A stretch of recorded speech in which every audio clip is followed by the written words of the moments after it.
It seems I always pick a gloomy day to film. Well, but then that's Melbourne for you, right?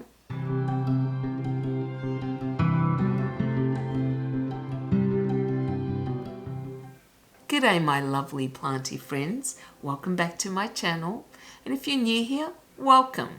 I'm Kathy and this is where I talk about my plants and everything else that I'm passionate about.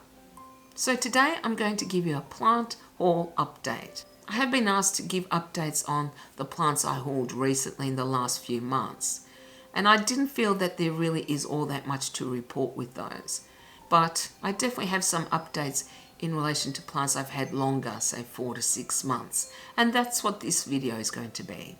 I'm going to start with the first online order I placed, which was back in April of this year from Greenbeanz in Sydney, just before I started my YouTube channel, so I never did record the unboxing of that. The plants were beautiful, very good sizes, reasonably priced, and they shipped really well. Let's start with the first plant, which is this, my Aglaonema Siam Aurora. It hasn't dropped any leaves since my May Day episode video, which I think was 2 months ago. So that is a very good sign. However, I have noticed that this new leaf has got a little bit of browning on it, and there is a growth point, I think that's a growth point, that has withered. Now it could be that I overwatered it, or it might be something else, I really don't know. Nevertheless, I think it's looking very good compared to how it was before. There's no real yellowing. The leaves look fairly healthy. Not perfect, but hey, which plant is? And as you can see, 2 growth points. I love that. That shows me that I think I can rest easy about this one. Very beautiful plant, but probably a little bit finicky. The second plant I received from Greenbeanz was my Philodendron Micans, which is doing great. As you guys know, I've already shown you this plant several times. The only thing I have to report is that I did decide to cut the leggier portions because the leaves were damaged, and I'm now trying to propagate them in water. I don't know if they're going to take. I guess we'll find out. I will definitely keep you updated on that. And the third plant I wanted to show you is this. This is my Dieffenbachia, I think it's maculata, Camille. In my May Day episode, I was talking about how the leaves were getting these brown spots on them. Some people thought it might have been fungal or bacteria, but this plant was never near a humidifier. And I did wonder if it was the lighting, so it's now been sitting in my kitchen for the last 3 months, or since that video anyway. And it is pushing out growth, so I'm very happy about that. Now this is a brand new leaf. The interesting thing is that the Dieffenbachia Camille has these cream or light lemon coloured splashes in the centre of the leaf. All of the other leaves, that colour has changed to a pale green, which is very strange. Unfortunately, the tallest stem I had broke, so I've cut it off. It is sad because that was the biggest leaf I had, or the last big leaf that I had. And all these others are much smaller, but at the very least, there are no more browning bits. I have actually come to a conclusion as to why I think the Dieffenbachia was getting these brown bits, but I will get to that a bit later. Regardless, it's doing a lot better, and that makes me very happy. I actually don't mind that it doesn't have this lemon colour on all the leaves. I kind of like the 2 shades of green. But it's just interesting, and I guess I would like to know why. Because that's me. I'm the curious cat. I always want to know everything. The next online order I placed was with Verdant Dwellings from Melbourne. I bought 4 plants online. I did show you the unboxing back in May, so I've had them 6 months now. And I haven't fared very well with them, I have to say. 2 are doing very well, the other 2 not so. Let's start with my Alocasia Black Velvet. Well, that is dead. Definitely dead. I repotted it a few weeks ago, and I decided to put it in a glass jar to give it more humidity. and I moved it close to the window, my east facing window, so it would get lots of morning light, and it just molded. Then I decided to put it outside. I had nothing to lose, right? Wasn't doing well.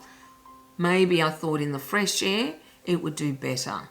It didn't. It didn't take, and I just checked it 20 minutes ago, and really there's nothing there. It has completely rotted away. So that was a spectacular fail.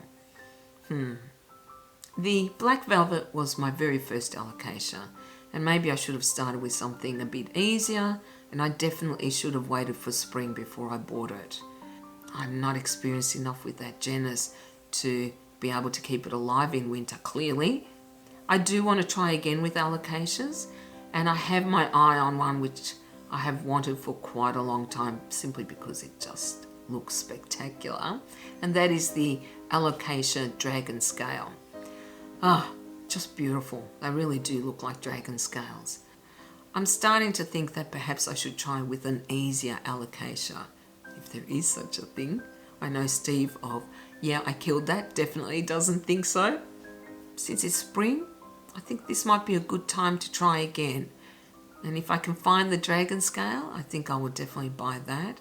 And I'll probably be a helicopter parent and make sure that I give it absolutely everything it wants. But yes, that one was quite sad. Really didn't last very long. Anyway, on to the next one. The second one that has been struggling, I recently showed you guys in my Peperomia collection video. That is my string of turtles. They're still green. I always think if they're green, it means they're not quite dead yet. And plants are resilient, so I'm very hopeful for this one. Unfortunately, we are still getting really chilly spells in Melbourne. I'm wearing another winter jumper because it's cold today. It's ridiculous. However, it is going to be beautiful on Monday and Tuesday, and I can't wait. And I'm actually going to get to see my brother and his young kids, so I'm very excited about that. Anyway, I digress. I'm hoping that this will do better once the weather gets warmer. I don't know. The third plant I bought from Verdant Dwellings is right behind me, and I think you guys can see it. If not, I'll give you some shots of it. It is my Philodendron hederaceum, or Heartleaf philodendron. I mistakenly labelled it as the commutatum, but my friend Miro told me that that is inaccurate, and he's correct. The problem is that most shops online, and even those I've gone to in store, have labelled this plant as the commutatum. Even the growers don't always label the plants correctly. I don't know why, but there you go. Regardless, it is doing very well, as you can see. It has been growing and growing since I got it. I have noticed that some of the leaves are not as big as others, probably because it would like more light, but I really don't think I want to move it. I really like where it sits behind me. And I'm very glad to report that at least one of the plants from Verdant Dwellings is alive and doing well. I could even say thriving, I guess. But you can add another one to that, and that is my lovely Philodendron Birkin. I do love this plant. I actually have it in my living room, so I go past it all the time, and I do love staring at the leaves. I love the striping that they have, and every single leaf is different. This one in particular is gorgeous because it's almost a half moon, if you can call it that. And lately, it has been growing like a gangbusters. I just love it. It is in peat moss, but I haven't disturbed it because it's doing very well. When it's time to repot it, I will definitely get rid of the peat moss.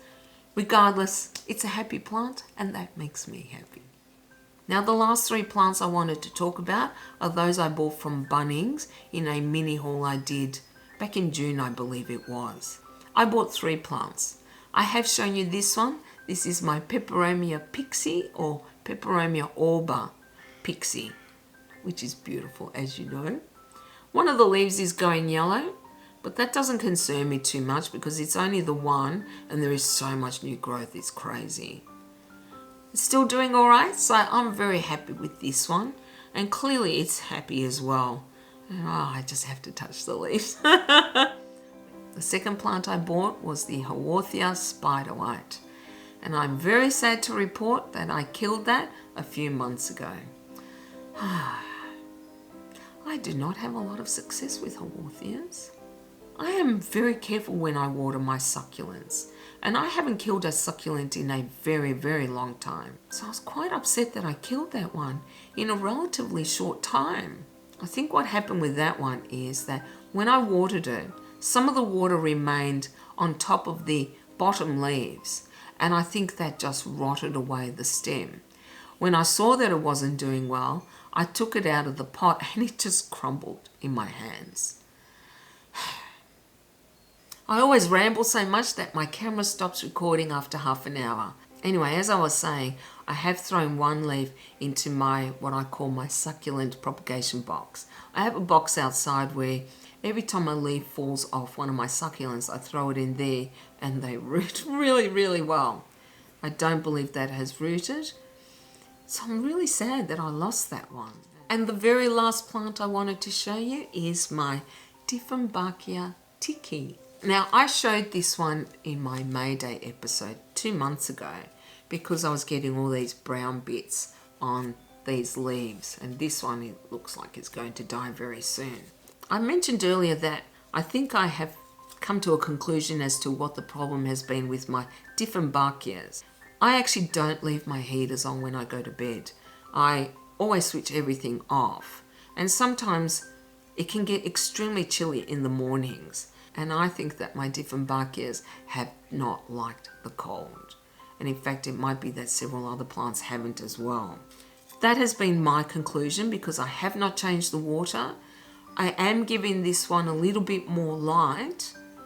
But before the weather warmed up, it put out this leaf and it has just a little mark on it. Since the weather has been a lot warmer in the mornings too, it has pushed out these 3 new leaves, and it's got another one coming. Wow, I just love it. And look at them. They're beautiful and huge and stunning. Oh, this is why I bought this plant, because I just love the markings on the leaves. Now that I believe that it is the cold weather that was affecting them so drastically, I'm going to ensure that I keep them warm next winter. I might buy them a heat mat, or I might run a small heater for them. I might even put them in some kind of greenhouse so they can stay warm. Because seriously, if this is the result, I will definitely do what I can to keep these plants alive. But I'm very happy to report that she is bouncing back and pushing out these wonderfully big, big leaves. Oh, gorgeous. Well, I hope you guys enjoyed seeing this update on the plants I hauled in the last 4 to 6 months. Let me know if you have any plants that you're struggling with. Perhaps one of us, if not me, maybe another subscriber, knows what the problem is or might be able to help you. That's what I really love about this community. You guys also talk amongst yourselves, not just with me, and we all help each other. I really don't think there is anything more beautiful than that. You can also contact me on Instagram.